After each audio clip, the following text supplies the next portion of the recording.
Hello everyone, welcome back again to this particular class of the advance statistics. So guys, कैसे हैं आप? आज हमारी एडवांस स्टैटिस्टिक्स के टाइम एनालिसिस चैप्टर की ये है क्लास नंबर 4। आज हम लोगों को कुछ क्वेश्चंस और करने हैं। क्वेश्चन का सिलसिला पिछले क्लासेस से शुरू है। क्वेश्चन हम लोग धीरे धीरे सॉल्व कर रहे हैं। कॉन्सेप्ट हमने सीख लिया है कि एडवांस स्टैटिस्टिक्स में कौन सा चैप्टर हमको पढ़ना है और इस चैप्टर में हम क्या पढ़ने वाले हैं और ये चैप्टर हमको क्या क्या सिखा रहा है। ठीक है, इसका रिगार्डिंग हमने कुछ क्वेश्चंस भी किए थे। क्वेश्चंस अभी तक हमारे जो हुए हैं वो 3 क्वेश्चन हमने सॉल्व किए हैं। पिछले क्लास में हमने 2 क्वेश्चन ऑलरेडी सॉल्व किए थे, बराबर है। ठीक है, तो एडवांस स्टैटिस्टिक्स नाम का सब्जेक्ट है जिसमें हम पढ़ रहे हैं chapter time series analysis. Time series analysis में हमने question number 1, question number 2 and question number 3 कर लिया है। ठीक है, फिर हमने देखा था कि टाइम सीरीज एनालिसिस में कौन सी मेथड्स है, जिसमें से हमारा पहला मेथड अभी फिलहाल चल रहा है लीस्ट स्क्वायर मेथड, बराबर है। लीस्ट स्क्वायर मेथड से किस तरीके से ट्रेंड्स निकाले जाते हैं ये हम लोग देख रहे हैं, बराबर है। तो कुछ क्वेश्चंस इसी के मेथड से करने हैं, देन इसके बाद मेथड जो है वो चेंज हो जाएगी। जैसे कि आप देख रहे हैं आगे के कुछ क्वेश्चन जो दिख रहा है, क्वेश्चन नंबर 10 है, ये सेमी एवरेज मेथड से दिख रहा है। क्वेश्चन नंबर 9 भी सेमी एवरेज मेथड से दिख रहा है। क्वेश्चन नंबर 8 तक हमको सिर्फ और सिर्फ लीस्ट स्क्वायर मेथड सीखनी है। 9 के बाद वाले जो क्वेश्चन है वो सेमी एवरेज मेथड से है और उसके बाद वाले मूविंग एवरेज मेथड के हैं। ठीक है, तो अभी फिलहाल हमारा लीस्ट स्क्वायर मेथड का क्वेश्चन नंबर 3 हो गया था लास्ट क्लास में। आज हम question number 4 and question number 5 करने वाले हैं। बस इन 2 क्वेश्चन को ही सॉल्व करना आज के क्लास का एजेंडा होगा, बराबर है। आज हम ये 2 क्वेश्चन सॉल्व करेंगे और फिर बढ़ेंगे नेक्स्ट क्लास की तरफ। ठीक है, क्या मतलब कल नेक्स्ट क्लास होगी, आज ये 2 क्वेश्चन करने वाले हैं। ओके, तो आइए क्वेश्चन रीड करते हैं। क्वेश्चन को में क्या बोला गया है देखिए। सारी स्टेप्स आपको पता है कि किस तरीके से आपको लिस्ट स्क्वायर मेथड लगानी है। ठीक है, मुझसे ज़्यादा चीज़ें आपको आने लगी है अभी। ठीक है, पिछले 3 क्वेश्चंस अगर आपने अच्छे से प्रैक्टिस किए होंगे और जो मैंने पढ़ाया हुआ लिस्ट स्क्वायर मेथड के स्टेप्स अगर आपको समझ में आ गई होगी तो ये बेहद ईजी जा रहा होगा आपके लिए। जी सर, यहाँ भी कह रहा है वो calculated trend values. Trend values जैसे ही कैलकुलेट करने बोला, यानी कि आपको ट्रेंड लाइन्स बनानी है। ठीक है, by the method of least square method लगाओ to the given data. Given data जो दिया है हमको, ज़्यादा डेटा दिया नहीं है, यानी छोटा क्वेश्चन है। 2010, 11, 12, 13, 14, this is the number of years. ठीक है, नंबर ऑफ ईयर्स हमारे पास है 5, दैट देयरफॉर हमारा जो एन हो गया वो हो गया 5 नंबर, बराबर है क्या। उसके बाद यहाँ पे हमको सेल दिया है, सेल दिया हो, प्रॉफिट दिया हो, प्रोडक्शन दिया हो, सारी बातें एक ही है। 70, 74, 80, 86, 90, वो कह रहा है कि हर साल जो सेल है वो बढ़ते बढ़ते बढ़ते जा रहा है। ठीक है, तो हमको आगे का भी सेल बताइए कितना होगा। ठीक है, तो आइए इसको सॉल्व करते हैं हम लोग। तो हम आएंगे आंसर नंबर 4 पे। जिस तरीके से हमेशा हम क्वेश्चन की शुरुआत करते हैं उसी तरीके से हम क्वेश्चन को पढ़ने वाले हैं। आंसर नंबर 4, जिसमें हमको बनाना पड़ेगा टेबल। और आप सभी बच्चों को अभी पता चल ही गया होगा कि हम टेबल में कितने कॉलम्स बनाते हैं। तो हम लोग टेबल्स में बनाते हैं 6 columns. This is column number 1, this is column number 2, this is column number 3, this is column number 4, this is column number 5 and this one is 6। Okay, तो ये हो गया हमारे कॉलम्स। ठीक है, जिसकी हमको ज़रूरत लगती है वाइल सॉल्विंग द क्वेश्चन। पहले कॉलम में हम क्या लिखते हैं आप सभी बच्चों को पता है। पहले कॉलम में हम लिखते हैं ईयर। सेकेंड, इसमें हमको सेल लिखना है, प्रॉफिट होगा तो प्रॉफिट लिखना है, प्रोडक्शन होगा तो प्रोडक्शन, और जिसे हम डिनोट करते हैं वाई से, बराबर है। बात समझ में आ गई? Yes sir. अब हम इसको लिखना शुरू करेंगे फ्रॉम द क्वेश्चन। क्वेश्चन से देखो हमको क्या क्या चीज़ें दी हुई है। क्वेश्चन में हमको दिया है ईयर 2010 से लेके 2014 तक। तो आइए यहाँ पे लिख लेते हैं ईयर्स फ्रॉम 2010 टू 2014। 2010, 2011, 2012, 2013 एंड 2014। बात बराबर है। तो ये क्वेश्चंस, ये ईयर्स लिख के हो गए। उसके बाद हमको दिया हुआ है आपको सेल्स कितने हैं, 70, 74, 80, 86 एंड 90।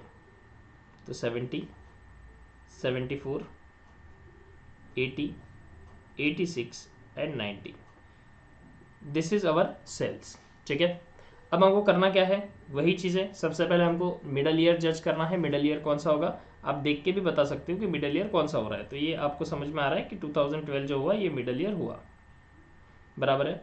लेकिन ऐसे देख के लिखने पे पेपर में एग्जामिनर मार्क्स नहीं देने वाला, तो उसके ऊपर हमको नोट करके दिखाना पड़ेगा। तो आइए नोट करके यहाँ पे दिखाते हैं। सबसे पहला नोट आएगा मिडल ईयर वाला। सो मिडल ईयर सभी बच्चे जानते हैं कि किस तरीके से फाइंड आउट होता है, which is n+1 divided by 2। n हमारे पास 5 है, 1 डिवाइडेड बाय 2 ये हो जाएगा 6 डिवाइडेड बाय 2, दैट इज जो थर्ड ईयर है वो हमारा हो जाएगा मिडल ईयर। जो थर्ड ईयर है बेटा वो हो जाएगा आपका मिडल ईयर, ठीक है। और उसी तरीके से हमने तीसरे साल को मिडल ईयर माना हुआ है, बराबर है, एकदम इजी जी सर। उसके बाद ये जैसे ही मिडल ईयर निकल गया, सेकंड हमारी प्रोसीजर होती है कि इस मिडल ईयर से आपको क्या निकालना होता है, इस मिडल ईयर से आपको निकालना होता है डेविएशन, जिसे हम कहते हैं एक्स, ठीक है। मतलब इस 2012 ईयर्स को सभी ईयर्स में से धीरे धीरे हौले हौले माइनस करना होता है, ठीक है। तो आइए 2010 में से 2012 माइनस हो गया तो -2 बचेगा, यहाँ -1, यहाँ 0, यहाँ 1 और यहाँ 2। कुछ इजी, कुछ हार्ड लग रहा है क्या आपको? कुछ हार्ड नहीं है, बस एक बार आप प्रैक्टिस कर लो, एकदम सिंपल है, इसलिए दनादन स्कोरिंग होता है इस सब्जेक्ट में, ठीक है। अब ये पहला चैप्टर है बेटा, ठीक है। आपको पता है कि मेरा हमेशा पढ़ाने का सीक्वेंस किस तरीके से रहा है, इजी टू हार्ड, ठीक है। पहले हम लोग इजी चैप्टर लेते हैं, फिर उससे टफ और सबसे टफ, बराबर है। सबसे टफ वाला जो चैप्टर होता है वो नियर अबाउट आप एग्जाम के करीब करीब पढ़ते हो, यानी कि मैंने पढ़ाया, आपने प्रैक्टिस किया और जाके एग्जाम में लिख लिया, बराबर है क्या। तो इसमें हेल्प होती है कि जो सबसे टफ चैप्टर है वो हमको टाइम पे मतलब इतने भी टाइम पे नहीं पढ़ना कि कल पेपर है और आज ही पढ़े, सर क्या बताओ सर, हम तो बीकॉम में वैसे ही करते हैं, ऐसा नहीं करना बेटा, ठीक है। ये गलत बात है कि कल पेपर है और आज हम लोग पढ़ रहे हैं, ऐसा बिल्कुल करना नहीं है, ठीक है। यस सर, पहले से तैयारी करके लेके जाओ, मतलब बैक लगने की टेंशन ही नहीं आता। डेविएशन हो गया, डेविएशन होने के बाद हम हमेशा क्या निकालते हैं, एक्स स्क्वायर निकालते हैं, फिर एक्स और वाई निकालते हैं, ठीक है। तो आइए एक्स स्क्वायर मतलब इन सब का स्क्वायर आएगा, तो 2 का स्क्वायर 4, 1 का स्क्वायर 1, 0 का स्क्वायर 0, 1 का स्क्वायर 1 और 2 का स्क्वायर आ जाएगा 4। यहाँ तक बात समझ में आ गई जी सर। उसके बाद x और y मतलब x मल्टीप्लाइड बाय y, यानी कि इन दोनों कॉलम्स का होगा मल्टीप्लाई, ये मल्टीप्लाइड बाय ये कॉलम मल्टीप्लाइड बाय ये कॉलम मल्टीप्लाइड बाय ये, इन सब के आपस में होंगे मल्टीप्लिकेशंस, ठीक है। तो आइए इनके मल्टीप्लिकेशंस करते हैं। तो 70 मल्टीप्लाइड बाय 2 कितना हो जाएगा 140, और ये आएगा माइनस में, तो -140 हो गया। 74 -1 इंटू करेंगे तो 74 आएगा, ये 0 आ जाएगा, ये 86 आ जाएगा और 92 हो जाएगा 180। बात समझ में आई क्या? जी हाँ सर, बात समझ में आ गई, यहाँ तक तो ओके है। अब क्या कर लो, अब सबकी टोटल निकाल लो जो आपको आगे चल के काम आने वाली है।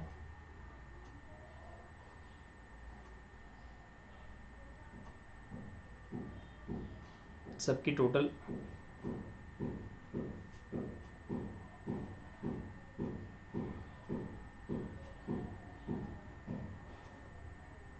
ठीक है। अच्छा नीचे ले लो, ये लाइन बच्चे बोले सर लाइन नीचे ले लो, ठीक है बेटा आपके हिसाब से।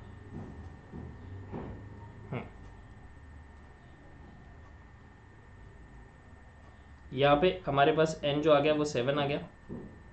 यहाँ पे समेशन y आप निकाल सकते हो, तो सबने टोटल करनी है 70, 74, 80, 86 एंड 90, 70, 74, 80, 86 एंड 90 विच इज़ 400। ये तो समेशन x जो आता है वो ऑलवेज जीरो आ रहा है, क्योंकि ऊपर भी सेम चीज़ माइनस है और जीरो के नीचे भी सेम चीज़ प्लस है, तो आंसर जीरो आएगा। एक्स स्क्वायर का जो आंसर आएगा वो आएगा 10, ठीक है। यहाँ की टोटल पहले पॉजिटिव वाले प्लस कर लो, उसमें से माइनस नेगेटिव वाले कर लो,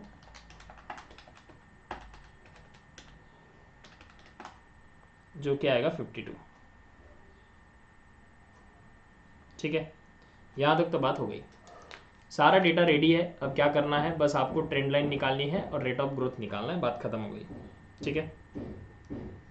तो उसके लिए सबसे पहले हमको मीन निकालना पड़ता है। तो आइए सेकंड हमारा जो आएगा वो मीन कैलकुलेट करेंगे। मीन किस तरीके से कैलकुलेट करते हैं आप सबको पता है, summation y upon n। Summation y हमारे पास है 400, n हमारे पास है 7, n हमारे पास 5 है, सॉरी कल भी n में ही गड़बड़ी हो गई थी, है ना। n हमारे पास 5 है, 400 डिवाइडेड बाई 5, तो ये आ जाएगा 80। सो जो मीन हो गया बेटा वो हो गया आपका 80, this is our mean.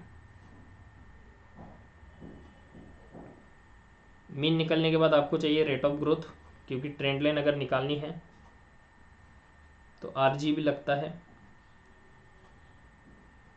Rate of growth का फॉर्मूला क्या है? Summation XY upon summation x square. तो समेशन XY हमारे पास क्या है? 52। समेशन एक्स स्क्वायर क्या है बेटा? समेशन एक्स स्क्वायर है 10। तो जो आंसर आएगा वो आएगा 5.2। तो रेट ऑफ ग्रोथ जो आया वो आ गया 5.2।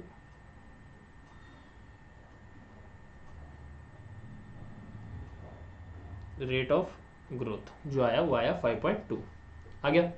अब आप आराम से ट्रेंड लाइन निकाल सकते हैं। आ जाओ, ट्रेंड लाइन। ट्रेंड लाइन हमेशा ईयर की निकलती है, पूरे के पूरे जितने ईयर्स हमारे पास मौजूद है। हमारे पास जो ईयर मौजूद है वो from the 2010, 2011, 2012, 2013 and 2014। Trend line जो है वो है ए प्लस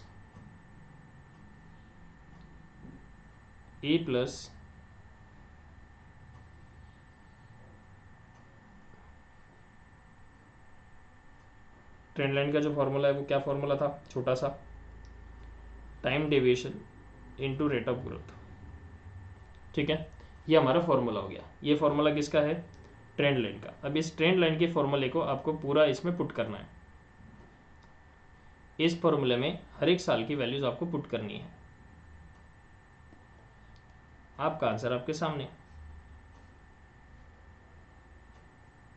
हमारे पास ए कितना है? तो 80, मीन हमारे पास 80 है।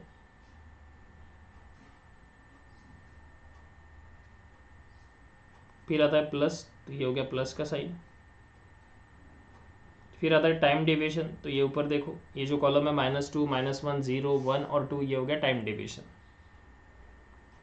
तो ये हो जाएगा -2, -1, 0, 1 and 2 multiplied by multiplied by multiplied by multiplied by multiplied by. Rate of growth हमारे पास 5.2 है।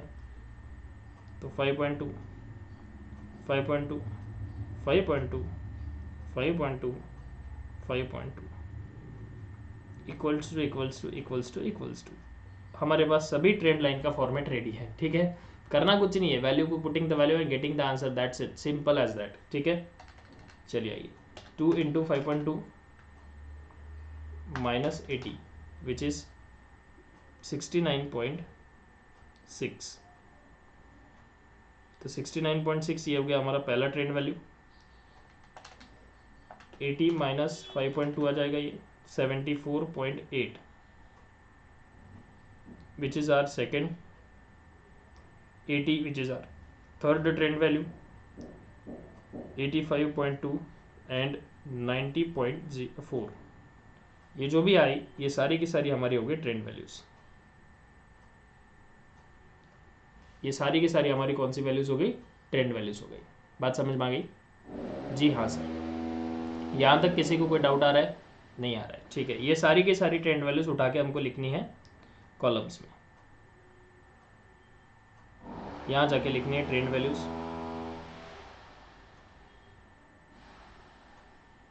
जिसको हम नाम देते हैं YC। ठीक है, ट्रेंड वैल्यूज लिख लो 69.6, उसके बाद आता है 74.8, देन आता है 80, देन आता है 85.2, देन लास्ट में आता है 90.4। ठीक है, और देखिए ज़रा इसका भी टोटल क्या सेल्स के जितना आता है।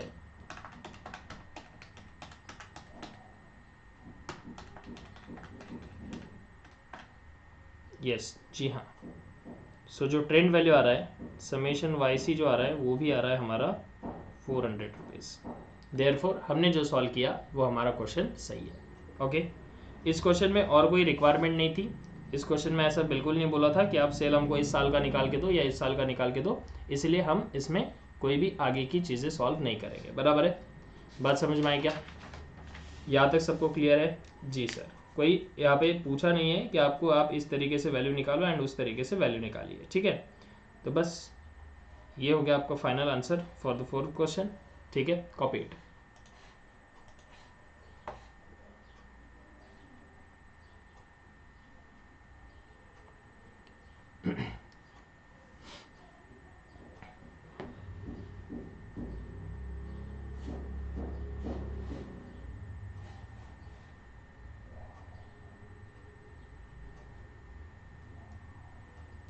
भले ही ये सारी चीज़ें इजी लग रही है, लेकिन मेरी हम्बल रिक्वेस्ट है कि आप फिर भी इसको घर पे प्रैक्टिस करते रहेंगे। जो आसान है ना बेटा, जो आसान है उसको कभी छोड़ना नहीं। जो आसान है उसकी और प्रैक्टिस करो ताकि वो गलत ना हो कभी। नहीं तो कभी कभी पेपर में क्या होता है, भारी से भारी चीज़ हम उसमें से कुछ तो लिख के आते हैं और आसान से आसान चीज़ हमको याद ही नहीं आती एग्जाम में क्या थी। ठीक है, उसका रीज़न यही है कि हम उसको लाइटली लेकर छोड़ देते हैं। ठीक है, इसलिए वो एग्ज़ाम के टाइम पे अपना जो असली पेशा होता है वो दिखा देता है। समझ में आया? और उसको ही आप जो सोच रहे थे कि ये काफ़ी ईजी है, इसको तो मैं कर लूँगा, ठीक है, और वही चीज़ आपकी गलत हो जाती है पेपर में। और जो बहुत टफ था कभी कभी वो टैली आ जाता है क्वेश्चन। बात समझ में आई ना? तो जो इजी है उसको कभी छोड़ना नहीं, उसको प्रैक्टिस करते रहना, और जो टफ है उसके ऊपर थोड़ी सी ज़्यादा प्रैक्टिस करना। इतना ही कहना था मुझे। चलिए, ये था क्वेश्चन नंबर आपका 4। अब बात करते हैं क्वेश्चन नंबर 5 की। ठीक है, क्वेश्चन नंबर 5 में हमको कुछ थोड़ा सा नया देखने को मिल सकता है अगर होगा तो।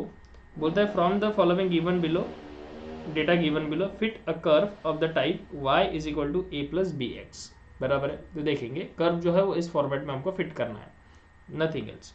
ईयर्स दिए हुए और ये हमको प्रोडक्शन दिया हुआ है, मतलब हमको दिया है y और ईयर्स। ठीक है, तो चलो कॉलम बनाएंगे, फटाफट सॉल्व करेंगे।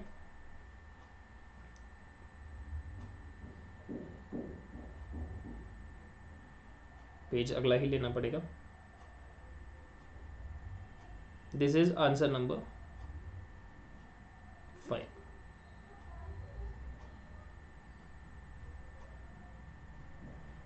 आंसर नंबर 5 में हम प्रिपेयर करेंगे पहले तो सारा टेबल।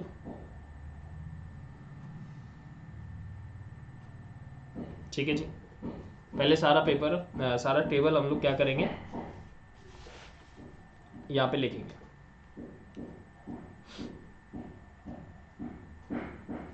कॉलम्स बनाने हैं 1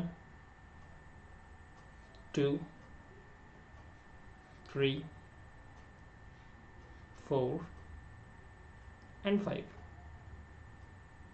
इन दिस क्वेश्चन हमको सिर्फ और सिर्फ 5 कॉलम बनाने हैं। क्यों सर, क्यों? क्योंकि यहाँ पे ट्रेंड लाइन नहीं पूछा है सर, यहाँ पे ऊपर कुछ इक्वेशन दिया है क्वेश्चन में, बोलता है कि उस इक्वेशन में ही हमको वैल्यू पुटअप करके बता देना कि क्या चीज़ आने वाली है। बराबर है क्या? जी हाँ सर। तो इसलिए यहाँ पे हमको ट्रेंड लाइन पूछी नहीं है तो हम बनाएंगे भी नहीं, सिंपल सा हमको यहाँ पे सारी चीज़ें निकाल के दिखा देते और चैप्टर मतलब क्वेश्चन हो जाता खत्म। चलो, सबसे पहले आएंगे ईयर्स, जिसको हम डिनोट नहीं करते हैं किसी चीज़ से। उसके बाद आता है हमारा प्रोडक्शन, जिसको हम वाई कंसिडर करते हैं। उसके बाद ये आने के बाद हम लोग निकालते हैं डेविएशन, जिसको हम एक्स कंसिडर करते हैं। उसके बाद जो आता है वो आता है एक्स और वाई, और लास्ट में आता है एक्स स्क्वायर। ठीक है, ये सारी चीज़ें हम लोग को निकालनी आनी चाहिए। ठीक है, देखिए ज़रा यहाँ तक अगर कुछ डाउट है क्वेश्चन में तो ऑलरेडी कुछ बोला नहीं है, आप देख लो, देख सकते हैं इसको। ये देखिए क्वेश्चन दिख रहा है आपको, क्वेश्चन नंबर 5। यस सर, यहाँ पे तो समझ में आ रहा है सर। जी हाँ, और कोई रिक्वायरमेंट ही नहीं है क्वेश्चन की। क्वेश्चन में यहाँ ना कुछ लाइन बोली है ना कुछ बोला है। ठीक है, आगे बढ़े। जी सर, अब आगे बढ़ने से पहले हमको सबसे पहले क्या निकालना होता है आपको भी पता है। सबसे पहले ईयर लिख लेते हैं हम लोग, जो हमको ईयर्स दिए हुए उसको पहले नोट डाउन कर लेंगे। ईयर हमको क्या क्या दिए, 2007 से लेके 2011 तक। तो आइए इसे नोट डाउन करेंगे। 2008, 2009, 2010 एंड 2011। इसके बाद हमको करनी होगी टोटल।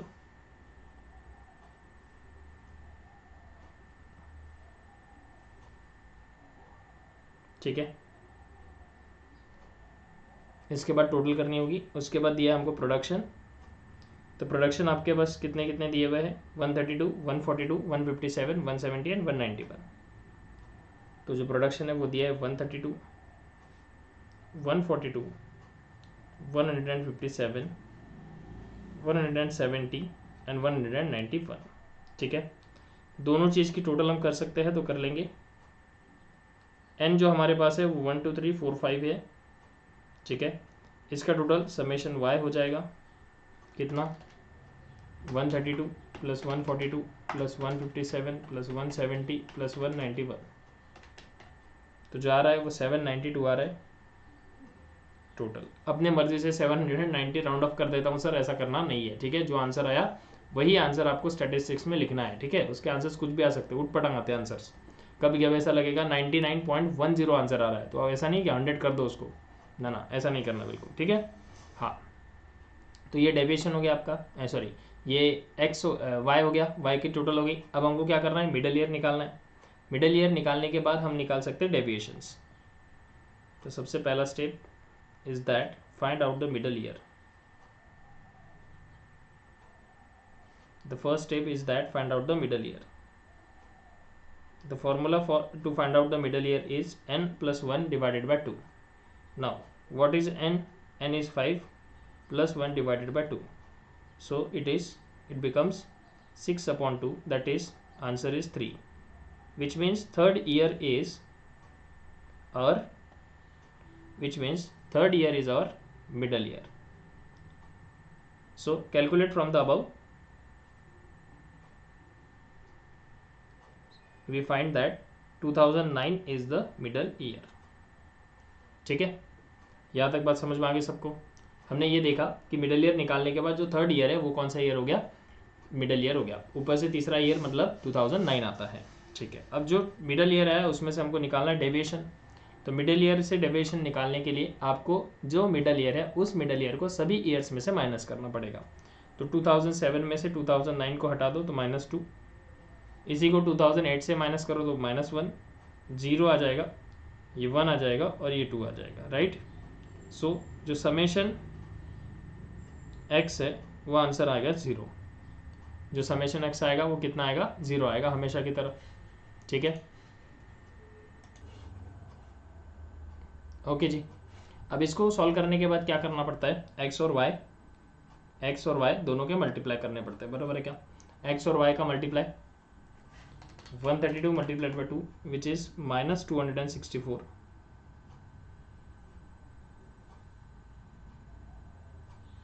-142, 0, ये 170 और ये 191 मल्टीप्लाइड बाई 2 विच इज 382 आएगा। बात बराबर है। अब इनका आपको टोटल करना है, वही उसी तरीके से करना, पहले पॉजिटिव नंबर की प्लस, फिर उसमें से माइनस करेंगे negative number. 382 plus 170 which is 552 minus 264 minus 142। तो जो समेशन एक्स वाई आ गया बेटा वो आ जाता है 146 रुपीज़। डन। फिर एक्स का स्क्वायर निकाल लो, एक्स का स्क्वायर निकाल लो। एक्स हमारे पास -2 है, उसका स्क्वायर 4 हो जाएगा, ये 1 हो जाएगा, ये 0 हो जाएगा, ये 1 हो जाएगा, ये फिर से 4 हो जाएगा। तो जो समेशन एक्स स्क्वायर है वो आ जाएगा 10। बात समझ में आ गई। ये कॉलम इधर उधर हो गए फिर भी चलते हैं, ऐसा ज़रूरी नहीं है कि सारे कॉलम एकदम सीक्वेंस में होने चाहिए। ठीक है, यस सर। अब क्या क्या क्वेश्चन की रिक्वायरमेंट है, जरा आ जाओ देखो जरा। क्वेश्चन कह रहा है कि हमको इस टाइप में ना बस ये चाहिए, क्या, इक्वेशन इस टाइप में आप बना के दिखाइए। ठीक है, तो इस टाइप में इक्वेशन बना के दिखा दो। अब इसमें आपको रिक्वायरमेंट किस चीज़ की लगेगी, ए की, मतलब मीन की रिक्वायरमेंट लग रही है। बात समझ में आई क्या। तो मीन तो निकालना ही पड़ेगा, हाँ है ना। और ये जो बी होता है ना, ये जो बी होता है, ये बी का मतलब क्या होता है पता है आपको, बी इज इक्वल टू होता है रेट ऑफ ग्रोथ। बी मतलब क्या होता है, रेट ऑफ ग्रोथ। आओ जरा इधर लिखते हैं।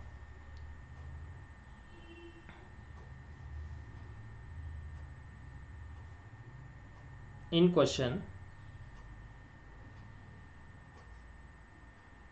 we have find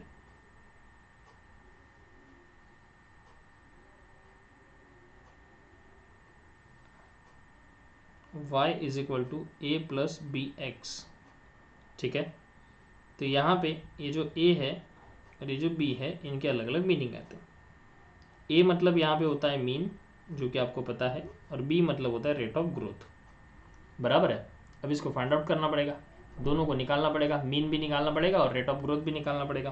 तो आ जाओ, सबसे पहले हम फाइंड आउट करेंगे मीन। मीन किस तरीके से फाइंड आउट करते हैं, summation y upon n। Summation y हमारे पास कितना है 792 और n हमारे पास 5 है। 792 डिवाइडेड बाई 5 तो ये जाएगा 158.4। ठीक है, तो जो आया वो हमारे पास मीन आ गया। उसके बाद मीन के बाद आगे क्या करना है, RG निकालना है, यानी कि रेट ऑफ ग्रोथ निकालना है, जिसका भी फॉर्मूला आप सबको पता है summation XY upon summation x square. सो समेशन XY हमारे पास कितना होता है बेटा 146 और ये 10 आ गया है, तो 14.6। This is our rate of growth. So ये हो गया हमारा रेट ऑफ ग्रोथ।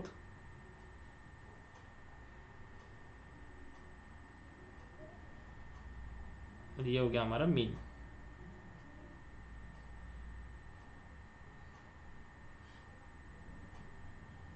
ठीक है, अब उन्होंने ये इक्वेशन में फाइंड आउट करने बोला था कि y की वैल्यू बता दीजिए कितनी आएंगी, y is equal to a plus b x, तो y की वैल्यू कितनी आएंगी। ठीक है, तो आ जाओ, therefore y is equal to a plus b x. y के जगह पे y ही रहेगा। a हमारा कितना आया है 158.4 प्लस b हमारा है 14.6 और x की जगह तो x ही लेगा, x की तो वैल्यू नहीं है, बराबर है। सो जो y आ गया हमारे पास वो 158.4 plus 14.6x, this is the value of y। ये एक्चुअली इक्वेशन ही रहता है, y मतलब इक्वेशन नहीं बनाने बोलेगा आपको, तो ये हो गया आपका इक्वेशन जो क्वेश्चन में हमको पूछा गया था। तो इस क्वेश्चन में ये नई बात थी, बाकी सारी चीज़ें सेम थी। इस क्वेश्चन को आप लिख लेंगे फटाफट। ये था आपका आंसर नंबर 5।